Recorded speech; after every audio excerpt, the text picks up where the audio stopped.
देखो, सबसे पहले करने का तरीका इसको, आप जो वोकैब बेस्ड क्वेश्चंस है ना वो किया करो। आप क्या करते हो, शुरू से ही स्टार्ट करते हो इसको पेपर को, इसीलिए टाइम लगता है। पहले synonyms, antonyms, one word, idioms and phrases, ये वाला पार्ट करना चाहिए, क्योंकि ये आ रहा है तो आ रहा है, नहीं आ रहा तो नहीं आ रहा है, टाइम कंज्यूमिंग नहीं होता ये।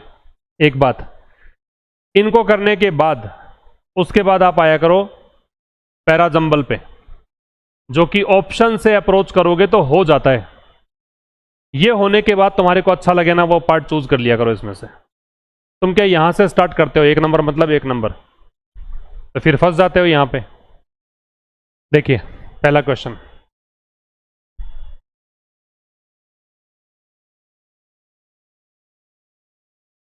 इंस्ट्रक्शन बड़े ध्यान से पढ़ना चाहिए, क्योंकि आजकल के पैटर्न के अकॉर्डिंग कुछ भी पूछ सकते हैं। तो इंस्ट्रक्शन ये था कि करेक्ट सेंटेंस बताओ। तो पहला जो सेंटेंस था, when the BNS took effect आएगा, क्योंकि टुक के बाद ऑब्जेक्ट चाहिए आपको, और ऑब्जेक्ट चाहिए तो अफेक्ट तो वर्ब होती है, इफेक्ट आएगा।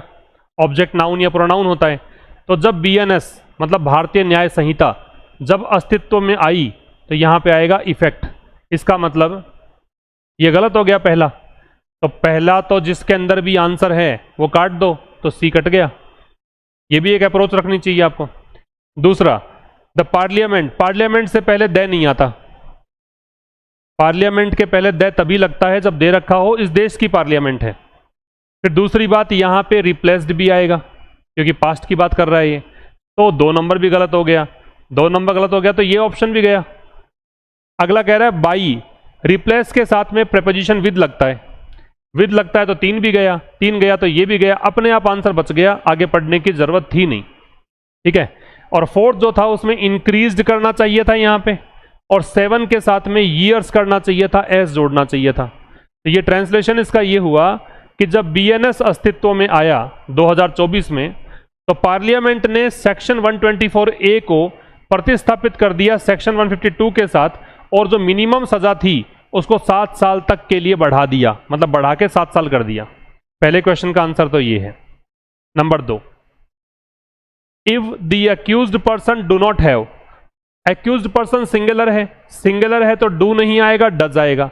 मैंने इसके ऑप्शंस आपसे चेंज करने को कहा था, जिसमें इसको कहा था कि ये ओनली 2 ऑप्शन है, इसके लिए क्या बोला था, 3 और 4 बताया था, और इसके लिए 1 और 2 ये ऑप्शंस दिए थे। अब आप देखो, तो पहला ऑप्शन जो है वो कट गया है जी, ओनली 1,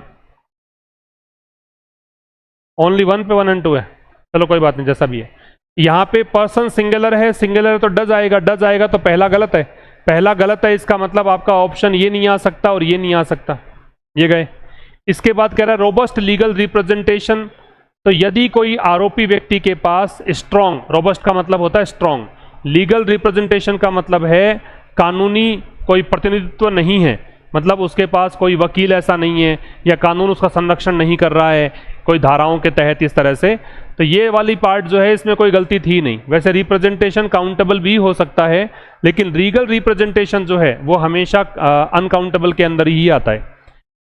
कॉन्सेंट में बी कोवर्स्ड, ये पैसिव का स्ट्रक्चर था तो में बी कोवर्स्ड आएगा, इसका मतलब 3 नंबर आंसर नहीं आएगा, 3 नहीं आएगा तो फिर आपका ये भी गया। अब बचे ये 2, और अपन ने ओनली 1 काट ही चुके, तो ये भी कट गया, अपने आप आंसर 2 बच जाता। इससे आगे बोल रहा है दी ऑल्टरनेटिव इज, ऑल्टरनेटिव एक वचन है तो इज आएगा, और इनडेफिनेट डिले आएगा, डिलेज नहीं आएगा, डिले का प्लुरल नहीं बनता, देरी, तो अनिश्चितकालीन देरी। इसका ट्रांसलेशन ये हुआ कि यदि आरोपी व्यक्ति के पास, रोबस्ट का मतलब स्ट्रॉन्ग है, तो स्ट्रॉन्ग लीगल रिप्रेजेंटेशन नहीं है, तो उसकी जो स्वीकृति है, उसकी जो कंसेंट है, उसको मजबूर किया जा सकता है। कोवर्स का मतलब होता है फोर्स करना, उसको मजबूर किया जा सकता है, क्योंकि उसके पास विकल्प एक ही होता है कि या तो वो कंसेंट दर्शा दे अपनी, अग्री हो जाए, या फिर अनिश्चितकालीन देरी सहे, और उस कंडीशन में उसको कारावास में रहना पड़ता है बिना कोई मुकदमे के भी। Number 3, the policy seeks to dash the gap, policy चाहती है, सीख का मतलब चाहना होता है, तलाशना होता है, कोशिश करना होता है, डिमांड करना होता है, तो पॉलिसी की डिमांड है या पॉलिसी चाहती है, जो गैप है, जो अंतराल है कॉन्स्टिट्यूशनल आइडियल्स मतलब संवैधानिक जो आदर्श हैं और प्रशासनिक जो वास्तविकताएं हैं उनके बीच के गैप को करना चाहती है। अब क्या करना चाहती है? अब अगर कोई चाह रही है और पॉलिसी में डिमांड की गई है, इसका मतलब पॉजिटिव डिमांड है कि नेगेटिव, ये बताओ। तो कोई नीति है तो नीति में तो डिमांड पॉजिटिव ही होगी, और तो बीच के गैप को कम करना, और बीच के गैप को कम करने को बोलते हैं bridge the gap. Bridge the gap एक फ्रेज भी है, इसका मतलब होता है अंतराल या दूरियां कम करना। बाकी बचे ऑप्शंस में वाइडन शब्द है, इसका मतलब होता है बढ़ाना, वाइडन का इंक्रीज करना, एक्सपेंड करना। ऑब्सक्योर शब्द है, इसका मतलब होता है धुंधला कर देना, अस्पष्ट कर देना। मेक अनक्लियर, इसका मतलब है मेक अनक्लियर, धुंधला कर देना या अस्पष्ट कर देना। अबेंडन का मतलब छोड़ना या त्यागना होता है, तो लीव या फोरसेक होता है। ये शायद कल की क्लास में बताया भी था मैंने, ठीक है। तो आपका जो आंसर है वो ब्रिज आएगा यहां पे। नंबर 4 कह रहा है effective governance requires policies that are both inclusive.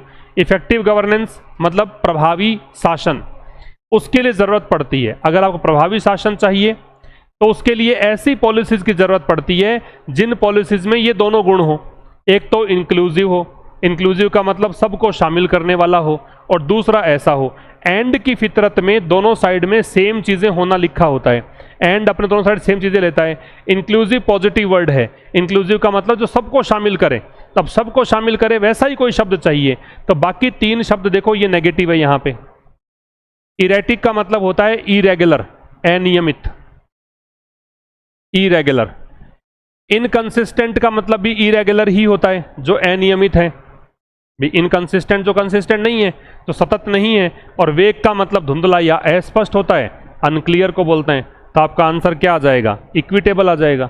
Equitable का मतलब समान होता है, सिमिलर होता है। तो ये कहना चाह रहा है कि इफेक्टिव गवर्नेंस में ऐसी पॉलिसीज की जरूरत पड़ती है जो इंक्लूसिव भी हो और इक्विटेबल भी हो। किस में? इंप्लीमेंटेशन में। इंप्लीमेंटेशन का मतलब होता है लागू करने के प्रोसेस में, ठीक है।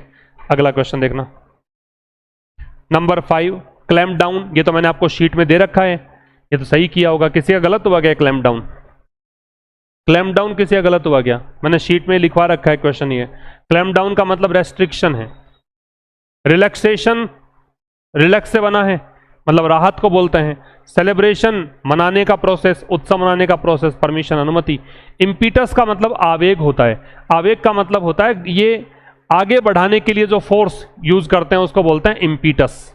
भी अंदर की ऐसी फीलिंग जो आपको आगे बढ़ने की प्रेरणा दे, तो मोटिवेशन हो जाएगा। मोटिवेशन में आगे बढ़ने की प्रेरणा होती है। ऑब्स्टेकल, बाधा या रुकावट होता है। साइलेंसर, ये सब पता ही है, साइलेंस चुप्पी को बोलते हैं और डिले देरी को बोलते हैं। एंटोनिम बताना है पर्वेसिव। पर्वेसिव का मतलब होता है जो एक्सटेंसिव हो। एक्सटेंसिव हो मतलब व्यापक हो, और व्यापक हो तो इसका आंसर आ जाएगा लिमिटेड, क्योंकि ये सीमित हो गया। बाकी बचे ऑप्शंस में वाइड स्प्रेड इसका सिनोनिम है, यूनिवर्सल इसका सिनोनिम है, एक्सटेंसिव सिनोनिम है। ये सारे सिनोनिम आपस में। फिर इनवेटरेट हो सकता है नया शब्द आपके लिए। इनवेटरेट का मतलब होता है जो डीप रूटेड होता है, जो गहरा बैठा हुआ होता है, जो चीजें रूटीन में होती हैं आपके, जो चीजें हैबिचुअल होती हैं, जो काफी लंबे समय से चली आ रही होती हैं। तो ये जो 3 है ये इसके सिनोनिम है। इनवेटरेट के सिनोनिम्स हैं, कहीं पर नोट कर लेना, क्योंकि जो बच्चा लिख के नई चीज़ों को नोट नहीं करता, नई चीज़ों को याद नहीं करता, उसका फिर कितने ही टेस्ट दे दो वो फ्लक्चुएशन आएगा ही आएगा। आज नंबर कम आएंगे, कल ज़्यादा आएंगे, पता ही नहीं पड़ेगा, वो सीसो वाली कंडीशन रहेगी। फ्लीटिंग का मतलब होता है क्षणिक। तो ये तो है जो काफ़ी लंबे समय से चला रहा है, जो गहरा बैठा हुआ है, जो आपकी आदतों में शुमार है, और ये है क्षणिक। तो इसलिए आपका आंसर आएगा सी, फ्लीटिंग। अगला देखना, 9th सेंटेंस इंप्रूवमेंट है। क्रिटिकल के साथ टू भी आता है, लेकिन क्रिटिकल टू का मतलब होता है महत्वपूर्ण होना, सिग्निफिकेंट होना। यहां पे आलोचना की बात कर रहा है। ये कह रहा है कि जो आर्टिकल है, जो भी एक आर्टिकल छपा है, वो आर्टिकल जो एडमिनिस्ट्रेशन ने जिस प्रकार से क्राइसिस को हैंडल किया उसके बारे में है, तो उसकी आलोचना ही करी। महत्वपूर्ण तो बैठेगा नहीं यहाँ पे कॉन्टेक्स्ट के अकॉर्डिंग। तो फिर क्रिटिकल का मतलब होता है आलोचनात्मक। प्रशासन ने जिस तरीके से संकट को झेला, टैकल किया, उसकी आलोचना है इसमें, तो क्रिटिकल के साथ लगेगा ओ। वैसे क्रिटिकल में टू भी होता, रटने की कोशिश मत करना यहाँ पे। She has a strong aversion against corruption in public life. उसका बहुत ज्यादा नफरत करती है वो सार्वजनिक जीवन में भ्रष्टाचार से। एवर्जन का मतलब होता है डिसलाइक या हेटर्ड। एवर्जन जो शब्द है, इसका मतलब है हेटर्ड या डिसलाइक, नफरत। इसके साथ टू लगता है हमेशा, ये तुम चाहो तो याद कर सकते हो। एवर्स के साथ भी टू लगता है और एवर्जन के साथ भी टू लगता है, इन दोनों के साथ ही टू लगता है। एवर्स के साथ भी टू और एवर्जन के साथ भी टू। अगला है forest consisting of trees that shade there leaves. ऐसे वन, ऐसे जंगल के क्षेत्र जहां पे पेड़ हों और वो पेड़ अपनी पत्तियां गिराते हों, seasonally are called dash forest. ऐसे फॉरेस्ट को क्या बोलते हैं? ऐसे फॉरेस्ट को बोलते हैं डेसिडिवस फॉरेस्ट, जहां पे पत्तियां शेड करते हैं। ये जो दे रखा है कनीफरस, कनीफरस जो होता है वो शंकुधारी, शंकुनुमा आकृति के पेड़ होते हैं। कौन कौन सुना? CONE, कौन शंकु होता है। तो कनीफरस जो है वो शंकु जैसे वृक्ष होते हैं और ये अपनी पत्तियां जो हैं वो शेड नहीं करते हैं। एवरग्रीन का मतलब जो हमेशा हरे रहते हैं, और ट्रॉपिकल का मतलब है उष्ण कटिबंधीय क्षेत्रों में पाए जाने वाले पेड़ या वन जो गर्म जलवायु वाले क्षेत्र में पाए जाते हैं, जैसे भारत हो गया, ब्राजील हो गया। इस क्षेत्र में अगर पेड़ पाए जाएंगे तो इसको हम बोलते हैं ट्रॉपिकल। ट्रॉपिकल का मतलब जनरली ऐसे होता है जो इक्वेटर के, भूमध्य रेखा के चारों ओर होते हैं, और जो दो लाइंस होती है ना आपकी, मकर रेखा कर्क रेखा, उसके बीच में होते हैं, उसको बोलते हैं tropical. A scheme of selling numbered tickets and giving prizes to the holders of winning numbers is called। अब ये एक स्कीम होती है, ये एक गेम होता है जिसके अंदर टिकट्स बेची जाती है, जिस पे नंबर अंकित होते हैं और फिर वो नंबर लग जाने पर विजेता घोषित होता है, उसको बोलते हैं रेफल। लॉटरी सिस्टम जो होता है वो वाला है। ऑक्शन नीलामी को बोलते हैं। ऑक्शन का मतलब नीलामी। बागेन का मतलब सौदेबाजी, बार्गेनिंग करना। इसको बार्गेन का एक सिनोनिम नोट कर लेना, हैगल। सौदेबाजी करने को हैगल भी कहा जाता है, बार्गेन या हैगल, इसका मतलब है सौदेबाजी करना। और एक बच्चा क्या? फ्रेंचाइज। फ्रेंचाइज के दो मतलब होते हैं, एक तो होता है वोट देने का अधिकार, राइट टू कास्ट वोट, और एक फ्रेंचाइज का मतलब होता है कोई भी कंपनी के प्रोडक्ट को बेचने का अधिकार भी। जैसे आपको फ्रेंचाइज दे दी तो इसका मतलब आप उसके प्रोडक्ट किसी क्षेत्र विशेष में बेच सकते हो, अनुमति है आपको, लाइसेंस मिल गया आपको। तो रेफल आंसर आएगा। अगला है गो दी एक्स्ट्रा माइल का सही तरीके से यूज कैसे हो रखा है। हालांकि मुझे पता है नहीं कि ये प्रश्न ऐसे आ चुके हैं क्या SSC में, लेकिन आने की संभावना है ना, कि ऐसे आप ये बताओ कि इसको सही तरीके से यूज कैसे किया गया है। तो गो द एक्स्ट्रा माइल जो दे रखा है, इसका मतलब होता है जो आपसे एक्सपेक्टेड है उससे ज्यादा कुछ काम करना। आपकी ड्यूटी 8 घंटे की है और आप 10 घंटे तक काम कर रहे हो, तो वो है कि आप एक्स्ट्रा माइल जा रहे हो। तो ऐसा ऑप्शन इसमें से बी है, क्योंकि होटल स्टाफ जो है उसने ना केवल हमारा रूम क्लीन किया, बल्कि उन्होंने एक हमारे लिए वेलकम नोट भी छोड़ा, जो उनका काम था नहीं। तो इन्होंने अपने काम जितना असाइंड था उससे ज्यादा काम किया, इसलिए बी आंसर आएगा। Like a lamb to the slaughter, ये तो मैंने डाल ही रखा है यूट्यूब शॉर्ट में, या फिर आपने रील में देखा हो तो मैंने लिख रखा है इसमें, like a lamb to the slaughter का मतलब है to be calm and not complaining. ये बी यहाँ पे मिसप्रिंट है ना। जो व्यक्ति शांत हो और कोई शिकायत नहीं करता हो उसको बोलते हैं like a lamb to the slaughter. Lamb का मतलब मेमना है, स्लॉटर का मतलब होता है, स्लॉटर हाउस होता है कसाई खाना। अब कसाई खाने में मेमने को ले जाते हैं तो उसको नहीं पता होता कि मुझे काटने के लिए यहाँ लाया गया है क्या, तो उसकी कोई शिकायत नहीं है, उसका कोई मतलब ऐसे एजिटेशन देखने को नहीं मिलता है, तो वो शांत है और शिकायत नहीं करता है। इस तरह का सिचुएशन है। अगला देखना,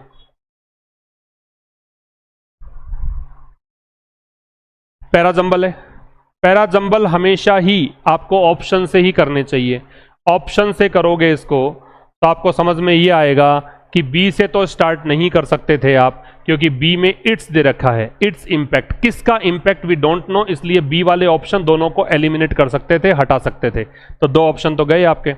बचे हुए 2 ऑप्शंस में से ए या ई में से कौन सा करोगे, तो ई में दे रखा है आर्टिफिशियल इंटेलिजेंस एंड। होने को तो हो सकता है, लेकिन एंड से जुड़ने वाली बात है क्या, artificial intelligence and the book is. अब अगर 2 चीजें हो गई, एक बुक है एक AI है, तो यहां तो आर आना चाहिए था इस हिसाब से। इसका मतलब इससे भी स्टार्ट नहीं करता, फिर सोचने की बात नहीं थी, ये आंसर आ जाएगा। पढ़ के देखोगे आपको पता लग जाएगा। ए में कह रखा है अ की इश्यू इज, जो महत्वपूर्ण मुद्दा है, एक महत्वपूर्ण मुद्दा किसमें, बुक में, वो मुद्दा ये है, तो उस मुद्दे के लिए इज आ रहा है। वो मुद्दा है एथिकल इम्प्लीकेशंस, नैतिक प्रभाव या नैतिक परिणाम किसके, एक तो AI के और एक किसका, एक इसका प्रभाव मानव समाज पर। तो सही बन रहा है, इसलिए आपका आंसर बी आ जाएगा। क्लोज टेस्ट की बात रही। अच्छा, इन क्लोज टेस्ट को भी ऐसा समझना मैं करवा रहा हूं क्लास में, क्योंकि मैं सारा सॉल्यूशन कराता हूं आपको। आप ये मत सोचना कि मैंने करवाया नहीं क्लोज टेस्ट, काफी सारे तो करवा ही दिए, आगे भी करवाऊंगा, और ये वाले भी जोड़ते चलना तुम। देखो, the increasing dependence on social media, social media पर बढ़ती हुई निर्भरता। The increasing dependence on social media has profoundly altered, profoundly का मतलब होता है बहुत गहरे रूप से, डीपली, ऑल्टर्ड का मतलब होता है चेंज करना, बदल दिया है। तो बढ़ती हुई निर्भरता जो है सोशल मीडिया पर, उसने मानव इंटरेक्शन, जो इंसानों के बीच संवाद हुआ करता था, उसको बहुत ज्यादा बदल दिया है। While digital platforms facilitate, facilitate का मतलब होता है अधिक आसान कर देना, टू मेक समथिंग ईजियर, सुगम बना देना। तो ये कह रहा है कि जहां डिजिटल प्लेटफॉर्म्स आसान कर देते हैं इंस्टेंट कम्युनिकेशन को और ग्लोबल कनेक्टिविटी को, तो they also contribute to misinformation, इन्हीं के कारण गलत सूचना फैलती है। डिमिनिश्ड अटेंशन स्पेन्स, और अटेंशन स्पेन मतलब लोगों का ध्यान जो है, ध्यान लगने की क्षमता जो है कम हो जाती है। एंड इमोशनल एलिनेशन, और भावनात्मक रूप से वो समाज से कटने लग जाते हैं। एलिनेशन का मतलब होता है सेपरेशन, अलग होना, सेपरेशन। यहां तक समझ में आया क्या? ये कह रहा है डिजिटल प्लेटफॉर्म से जुड़ते तो हैं लोग, लेकिन डिजिटल प्लेटफॉर्म के कारण ही हमारी ध्यान लगाने की क्षमता कम हो जाती है। और दूसरी बात, गलत सूचनाएं फैलती है। तीसरी बात, इमोशनल एलिनेशन भी इसी के कारण होता है। साइकोलॉजिस्ट आर्ग्यू दैट, जो मनोवैज्ञानिक हैं वो तर्क देते हैं दैट एक्सेसिव वर्चुअल एंगेजमेंट में ग्रेजुअली, कि बहुत ज़्यादा अगर आप वर्चुअल एंगेजमेंट दिखाते हैं, मतलब स्क्रीन से चिपके रहते हैं, में ग्रेजुअली, तो वो धीरे धीरे हो सकता है मीनिंगफुल इंटरपर्सनल रिलेशनशिप, तो व्यक्तिगत जो रिश्ते हैं उसको कर सकता है। लगातार या बहुत ज़्यादा ऐसे करोगे तो धीरे धीरे वो क्या करेगा, रिश्तों को तो धीरे धीरे स्ट्रेंथन करेगा। क्या सारे दिन स्क्रीन से चिपके रहोगे तो रिश्ते मजबूत नहीं होंगे। सेलिब्रेट यहाँ पे आने वाला ऑप्शन था ही नहीं, मनाना। और एक्सपेंड मतलब बढ़ाना है, विस्तार करना। अंडरमाइन का मतलब लिखवा रखा है मैंने, कमजोर करना, या फिर क्या कह सकते हो, वीक करना, वीकन करना। तो वीकन इसका आंसर आ जाएगा, इसका आंसर आ जाएगा अंडरमाइन। अंडरमाइन का मतलब होता है वीकन, कमजोर करना। ठीक है, आगे कह रहा है unless individuals cultivate a balanced approach toward technology usage, यदि लोग एक संतुलित अप्रोच नहीं अपनाते हैं, किसके लिए, टेक्नोलॉजी यूसेज के लिए, मतलब तकनीक के प्रयोग में संतुलित अप्रोच अगर नहीं अपनाते हैं, तो सोच के देखो रिजल्ट नेगेटिव आएगा कि पॉजिटिव आएगा। अगर आप बैलेंस्ड अप्रोच नहीं अपनाएंगे तो रिजल्ट नेगेटिव आएगा। तो ऐसे ऑप्शन की तरफ जाएंगे तो नेगेटिव हो। तो अगर आप ऑप्शन नहीं भी पढ़ते हो आगे, तो भी रिवाइवल, कंसोलिडेशन और एनहांसमेंट, तीनों ये आपका पॉजिटिव वाले वर्ड्स हैं। इरोजन आंसर आना चाहिए। रिवाइवल का मतलब पुनः सक्रियता, कंसोलिडेशन का मतलब मजबूती, एनहांसमेंट का मतलब बढ़ाने का प्रोसेस, एनहांस करने का प्रोसेस। तो ये कह रहा है कि यदि आप बैलेंस्ड अप्रोच नहीं अपनाएंगे तो सोसाइटी में विटनेस, तो समाज अनुभव कर सकता है further dash of authentic human connections, कि वास्तव में जो मानवीय रिश्ते हैं, जुड़ाव हैं, उसमें इरोजन होगा, उसमें क्षति होगी, उसमें क्षय होगा। इरोजन का मतलब है इरोड होने का प्रोसेस। अगला है मोर ओवर, इससे भी ज्यादा, the unchecked spread of misleading content. Unchecked का मतलब अनरेस्ट्रिक्टेड, अनकंट्रोल्ड, अनियंत्रित, लिख लेना। अनचेक्ड मतलब अनियंत्रित, स्प्रेड का मतलब फैलाव, मिसलीडिंग मतलब भ्रामक, कंटेंट मतलब विषय वस्तु, मोर ओवर का मतलब होता है बिसाइड्स, और मोर ओवर का जो वर्ड कैटेगरी है, पार्ट ऑफ स्पीच है, वो एडवर्ब है। मोर ओवर के बारे में तुमसे पूछ ले कि क्या वर्ड कैटेगरी है, क्या पार्ट ऑफ स्पीच है, तो एडवर्ब है ये। तो इससे भी कहीं ज्यादा एक बात यह है कि अनियंत्रित जो फैलाव है इसका, भ्रामक विषय वस्तु का, वो क्या कर सकता है। तो सोचो, अनियंत्रित रूप से अगर मिसलीडिंग कंटेंट फैल रहा है तो उसका भी रिजल्ट नेगेटिव आएगा, तो वो लोगों के विश्वास को कर सकता है, नेगेटिव आएगा। तो देखो ये तीनों पॉजिटिव हैं। रीइंफोर्स का मतलब मजबूत करना है, वैलिडेट का मतलब वैध करना है, और रिस्टोर का मतलब पुनर्बहाल करना है। इरोड का कमजोर करना है। तो यहां पे भी अनचेक्ड तरीके से अगर आप मिस इन्फॉर्मेशन स्प्रेड कर रहे हो तो उस रिजल्ट नेगेटिव आएगा, तो पब्लिक ट्रस्ट को कम कर देगा और डिस्टोर्ट कर देगा collective understanding of critical issues. और जो महत्वपूर्ण मुद्दे हैं, क्रिटिकल इश्यूज का मतलब है महत्वपूर्ण मुद्दे, उन महत्वपूर्ण मुद्दों को लेकर जो सामूहिक समझ है, जन समूह की समझ है, उसको विकृत कर देगा। देयरफॉर इसीलिए प्रमोटिंग डिजिटल लिटरेसी, इसीलिए डिजिटल लिटरेसी को प्रमोट करना कि आप लिटरेसी वैसे तो है कि आपको पढ़ना आता है, लिखना आता है, सब है, लेकिन डिजिटल जो हम यूज कर रहे हैं, मींस जो मीडियम यूज कर रहे हैं, उनकी लिटरेसी को प्रमोट करना। एंड रेस्पॉन्सिबल ऑनलाइन बिहेवियर, और ऑनलाइन बिहेवियर भी हमारा जिम्मेदारी पूर्ण तरीके से हो, इसको माना जाता है। अब इसके लिए बताओ पॉजिटिव आएगा कि नेगेटिव आएगा?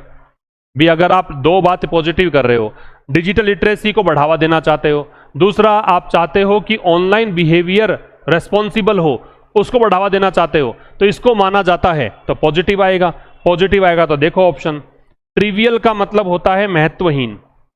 ट्रिवियल जो शब्द है इसका मतलब तो होता है इनसिग्निफिकेंट या अनइम्पोर्टेंट, महत्वहीन। सुपरफ्लुअस जो होता है वो सतही होता है, ये भी नेगेटिव वर्ड है। एम्बिग्युअस का मतलब होता है अनक्लियर, अस्पष्ट, ये भी नेगेटिव है। तो आपका आंसर आ जाएगा इंडिस्पेंसिबल, ये होता है essential, that can not be avoided, जिससे बच नहीं सको, जो होना स्वाभाविक है, अपरिहार्य है। तो इसको अपरिहार्य मानते हैं, इसको बहुत इंपॉर्टेंट माना जाता है। आगे कह रहा है कि किस लिए? For navigating the complexities of modern information age, जो आधुनिक जो सूचना का युग है उसमें जटिलताएं हैं, उसको हैंडल करने के लिए, टैकल करने के लिए। विदाउट सच मेजर्स, इस प्रकार के उपाय के बगैर, मेजर्स का मतलब यहां पे उपाय है, इस प्रकार के उपायों के बगैर, the benefits of technological advancement, जो तकनीकी विकास के जो लाभ हैं वो क्या हो सकते हैं? May be dash by its unintended social consequences. तो कह रहा है कि अगर इस प्रकार के उपाय नहीं करोगे, डिजिटल लिटरेसी को प्रमोट नहीं करोगे, अगर रेस्पॉन्सिबल ऑनलाइन बिहेवियर नहीं होगा, तो बताओ रिजल्ट पॉजिटिव आएगा कि नेगेटिव आएगा? रिजल्ट कैसा आएगा? अब की बार नेगेटिव आएगा। नेगेटिव आएगा तो देखो ये कह रहा है कि अगर ऐसा नहीं करोगे तो अनइंटेंडेड सोशल कॉन्सिक्वेंस, मतलब गैर इरादतन, कि आपका इरादा तो नहीं है ऐसा, और सामाजिक दुष्परिणाम, इससे क्या होगा? ऑगमेंटेड का मतलब बढ़ना है, लिख लेना नहीं पता हो तो। ऑगमेंट का मतलब इंक्रीज होना है। ओवरशैडो का मतलब होता है किसी से आगे निकल जाना। ओवरशैडो का मतलब होता है एक्लिप्स, या इसको बोलेंगे आउटडू, या इसको बोलेंगे एक्सेल, आगे निकल जाना। भाई नोट कर ले, भाई दो बातें हो, या तो मेरे को पता हो और या नहीं पता हो। नहीं पता हो तो नोट कर लेना चाहिए। अब आप ये सोच रहे हो कल वाले टेस्ट में दोबारा दे दूं ये क्वेश्चंस, फिर दोबारा गलत हो जाएं तुम्हारे। फैसिलिटेट का मतलब है आसान कर देना, बताया था अभी, टू मेक इजियर, आसान कर देना। कॉम्प्लीमेंट का मतलब है पूरा करना, पूरक। तो ये कह रहा है कि अगर ऐसे कदम नहीं उठाए जाएंगे तो जो भी बेनिफिट्स हैं इस प्रकार की तकनीकी प्रगति के, उन बेनिफिट्स से आगे क्या निकल जाएंगे? उन बेनिफिट्स का प्रभाव तो कम होगा और अनइंटेंडेड सोशल कॉन्सिक्वेंस प्रभाव ज्यादा होगा। इसका मतलब ये आगे निकल जाएंगे। तो आपका आंसर आ जाएगा ओवरशैडोड, क्योंकि पैसिव दे रखा है कि पॉजिटिव रिजल्ट तो कम आएंगे, नेगेटिव रिजल्ट अधिक आएंगे। ये क्लोज टेस्ट वाली कहानी हुई। इससे बाद पैसेज, पैसेज में क्वेश्चंस देख लो। पहला क्वेश्चन दे रखा है, मैन आइडिया क्या है, किसके बारे में है? इसके लिए तो पूरा पढ़ना पड़ेगा आपको। Which of the following can be reasonably inferred from the passage, passage में से क्या बात तार्किक रूप से निकाली जा सकती है, निष्कर्ष निकाल सकते हैं, भी पढ़ना पड़ेगा। टोन क्या है, इसके लिए भी पढ़ना ही पड़ेगा। तो पूरा पढ़ना ही पड़ेगा। तो फिर पढ़ते हैं, देखो इसको, क्योंकि इसमें कोई भी प्रश्न ऐसा नहीं है जो आपको प्रश्न खोजने में हेल्प करे। देखो, the preservation of indigenous languages, indigenous का मतलब होता है नेटिव, देशी। इंडिजिनस का मतलब है नेटिव, और ये वर्ड बहुत इंपॉर्टेंट है। इसकी स्पेलिंग पूछ सकते हैं आपसे, इसकी स्पेलिंग पूछी जा सकती है, INDIGENOUS, इंडिजिनस, देशी। प्रिजर्वेशन क्या होता है? संरक्षण। तो संरक्षण किसका? देसी भाषाओं का। हैज इमर्ज्ड, ये उभर कर आया है, एज ए क्रिटिकल कंसर्न, एक बहुत ही बड़े चिंता के रूप में in an increasingly globalised world, किसमें, एक ऐसी दुनिया में जो ग्लोबलाइज्ड है, जो कि वैश्वीकृत दुनिया है, पूरा दुनिया कनेक्टेड है।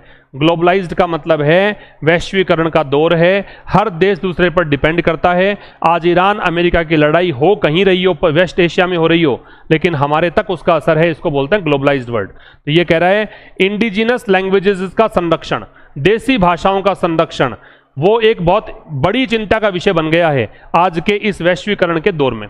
While linguistic integration may facilitate economic mobility and cross-cultural communication, it often accelerates the erosion of local dialects and traditional knowledge system। ये कह रहा है हालांकि आप भाषाई एकता, लिंग्विस्टिक इंटीग्रेशन का मतलब सारी भाषाएं मिलकर एक हो जाएं, जैसे हम इंग्लिश का ही यूज करने लग जाएं, हम हिंदी को हटा देते हैं और सब जगह इंग्लिश चलती ही है तो इंग्लिश का यूज करना शुरू कर दें, तो ये हो सकता है कि एक तो रिजल्ट पॉजिटिव दे, आपको रिजल्ट पॉजिटिव ये दे कि इकोनॉमिक मोबिलिटी होने लग जाए, कि आप जो सामान बेचना चाहते हो कहीं पर या कहीं से खरीदना चाहते हो, आयात निर्यात चाहते हो, ये सब पॉसिबल है दूसरे देशों के साथ, क्योंकि इंग्लिश से चल जाएगा। क्रॉस कल्चरल कम्युनिकेशन, दूसरे जो सभ्यता संस्कृति के लोग हैं उनसे आप बातचीत भी कर पाओगे, ये भी पॉजिटिव है। लेकिन it often accelerates the erosion of local dialects, लेकिन इससे क्या होता है, ये गति तेज कर देता है, किससे, किसकी, इरोजन। इरोजन क्या बताया था मैंने अभी, क्षय। तो ये क्या करता है, ये लोकल डायलेक्ट्स मतलब जो स्थानीय बोलियां हैं हमारी, जैसे मारवाड़ी बोली है ना, या कहीं पे मेवाती बोलते हैं, इस प्रकार के जो लोकल डायलेक्ट्स हैं उनका क्षय कर देता है अगर आप इंटीग्रेट करोगे, सारी भाषाओं को मिला दोगे। और जो हमारा पारंपरिक नॉलेज वाला सिस्टम है उसको भी ये कमजोर कर देता है। आगे देखना, छोटा सा ही पैसेज है लेकिन एम्बेडेड विद इन देम, वो सिस्टम जो कि उसमें फिक्स्ड है, एम्बेडेड का मतलब होता है फिक्स्ड, गहरा जुड़ा हुआ, डीप रूटेड। आगे कह रहा है स्कॉलर्स कंटेंट दैट, जो भी विद्वान लोग हैं उनका दावा है, कंटेंट का मतलब है दावा करना, विद्वानों का दावा है that language loss is not merely A communicative issue, कि मान लो आपने भाषा का नुकसान सह लिया तो ये केवल और केवल कम्युनिकेटिव इश्यू नहीं है, ये केवल संवाद का मुद्दा नहीं है, but also a cultural and intellectual impoverishment, बल्कि ये तो संस्कृति और इंटेलेक्चुअल इंपोवरिशमेंट है। इंपोवरिशमेंट का मतलब दरिद्रता होती है, गरीबी होती है, तो इससे गरीबी बढ़ेगी, किस चीज की, बौद्धिक स्तर पे भी आप कमजोर होंगे और आपकी कल्चर है वो भी कमजोर होगी। Unless governments and communities undertake sustained preservation efforts, यदि सरकारें और समुदाय वो कोई लगातार इनको संरक्षित करने का प्रयास नहीं करेंगी तो न्यूमरस लिंग्विस्टिक ट्रेडिशंस में डिसअपियर, न्यूमरस का मतलब होता है अनगिनत, लिंग्विस्टिक का मतलब होता है भाषाई, ट्रेडिशंस का मतलब परंपराएं, तो अनगिनत भाषाई परंपराएं डिसअपियर हो सकती हैं, लिविंग फ्यूचर जनरेशन डिस्कनेक्टेड, इस कारण से भविष्य की पीढ़ियां डिस्कनेक्ट हो जाएंगी, किससे, their historical and cultural inheritance, अपने ऐतिहासिक और सांस्कृतिक विरासत से। ठीक है, अब देखो मेन आइडिया क्या है, globalization entirely benefits indigenous communities, क्या वैश्वीकरण से देशी जो समुदाय है उनको बेनिफिट होता है, ऐसी बात करी है क्या? हमने देशी भाषाओं की बात की थी पहली बात, तो दूसरा ग्लोबलाइजेशन का नुकसान भी बताया था, तो ये नहीं आएगा। Language preservation is unnecessary in modern societies, language का संरक्षण आज के आधुनिक समाज में जरूरी नहीं है, ये तो कह रहा जरूरी है, तो ये भी नहीं आएगा। The decline of indigenous languages has broader cultural consequences, जो देशी भाषाओं का कमी आ रही है, गिरावट आ रही है, उसका बहुत बड़े स्तर पर कल्चरल कॉन्सिक्वेंसेज हैं, सांस्कृतिक दुष्परिणाम झेलने पड़ेंगे। यही तो था, आ जाएगा आंसर। दूसरा, which of the following can be reasonably inferred from the passage, कौन सी चीज को आप निष्कर्ष के रूप में निकाल सकते हो? तो कह रहा है cross cultural communication always strengthens indigenous language. कैसे भाई, वो तो इंटीग्रेशन से हुआ था। क्रॉस कल्चर मतलब दूसरे सभ्यता संस्कृति के लोगों से संवाद, वो तो तब पॉसिबल हुआ था जब भाषाओं का आपने क्या किया था, इंटीग्रेट किया था, जबकि यहां तो इंडिजिनस लैंग्वेज की बात है, तो गलत हो गई बात ये। ट्रेडिशनल नॉलेज में diminish with the disappearance of native language, अगर देशी भाषाएं गायब हो गई तो पारंपरिक ज्ञान भी गायब हो जाएगा, ये दे रखा है तो बी आ जाएगा। तीसरा है टोन, क्या है? तो टोन भाई यहां पे जो लेखक है वो चिंतित है कि अगर ऐसा हो गया तो फिर ये नेगेटिव परिणाम है, चिंतित है तो आ जाएगा कंसर्न्ड, है ना, तो आपका आंसर आ जाएगा सी। और फिर पूछा है इरोजन का सिनोनिम क्या है? इरोजन का क्षय है, तो क्षय है तो देखो एक्सपेंशन का विस्तार होता है, ये मजबूती देना होता है, ये संरक्षण करना होता है, तो डिक्लाइन आ जाएगा आंसर। और एक लास्ट बचा क्या, why does the author describe language loss as culture intellectual impoverishment, ये लाइन आई थी, तो इस लाइन के अकॉर्डिंग क्या है, because languages are useful only for communication, ये तो पॉजिटिव बात है। Because losing a language may also mean losing embedded traditions, knowledge and identity, ये दे रखा है कि अगर आपने लैंग्वेज को खो दिया तो खाली लैंग्वेज नहीं जा रही, उससे आपका ज्ञान जा रहा है, आपकी परंपराएं जा रही है, आपकी पहचान जा रही है। ठीक है, तो ये सोल्यूशन था इस पेपर का। पेपर नंबर 2 कल है।